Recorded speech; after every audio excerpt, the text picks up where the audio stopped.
नमस्कार। चीन एक ऐसा पड़ोसी देश है जिस पर लगातार हमेशा सतर्क नज़र बनाए रखने की ज़रूरत है।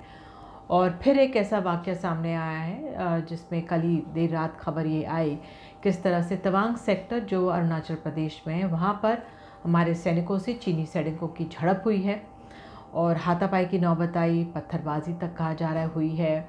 हालांकि गंभीर तौर पर सैनिक घायल नहीं हुए लेकिन कुछ घायल हुए हैं और उनका इलाज चल रहा है। लेकिन अपने आप में जो जब भी इस तरह के तनाव की स्थिति बनती है सीमा पर चीन के साथ, वाकई में गंभीर परेशानी के दौर से हम सब गुज़रते हैं। और एक बार फिर से मसला सामने आया है। 9 दिसंबर का ये वाक़या बताया जा रहा है और 11 दिसंबर को फ्लैग मीटिंग हुई और ये भी कहा जा रहा है कि कूटनीतिक स्तर पर, सैन्य स्तर पर बातचीत जारी है। राजनाथ जी जो हमारे रक्षा मंत्री हैं, उन्होंने संसद में बयान दिया और उन्होंने कहा है कि जो योजना थी, मंसूबे थे चीन के, उनको भारतीय सैनिकों ने उनको पीछे धकेल दिया जो अतिक्रमण की कोशिश कर रहे थे और कोई गंभीर रूप से हमारे सैनिक घायल नहीं हुए हैं, मुंह तोड़ जवाब दिया गया है। लेकिन विपक्ष इस पूरे मामले पर संसद में चर्चा चाह रहा था। रक्षा मंत्री ने बयान संसद में दिया है, लेकिन जो तमाम विपक्ष के नेता हैं वो सवाल उठा रहे हैं।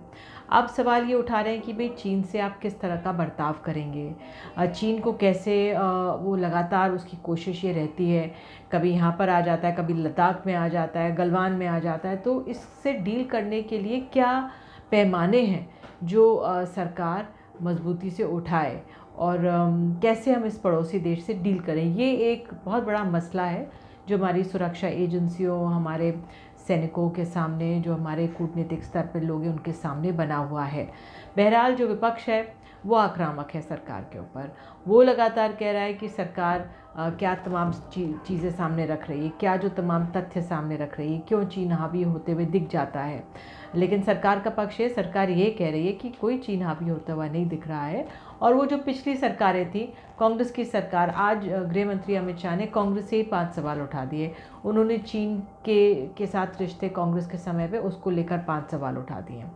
बहरहाल ये आरोप प्रत्यारोप का दौर राजनीतिक स्तर पर चल रहा है, लेकिन हमें बहुत गंभीरता से इस मामले को देखना है और इस पर नज़र रहनी है कि चीन से मुकाबले के लिए हम कितने तैयार हैं और अगर हम तैयार हैं तो क्या हमारी कोशिशें हैं, किस तरह की हमारे सैन्य बल को हम मजबूती से खड़ा कर रहे हैं, किन चीज़ों की ज़रूरत है हमारे सैन्य बल को, उस ओर भी हमें ध्यान देना है।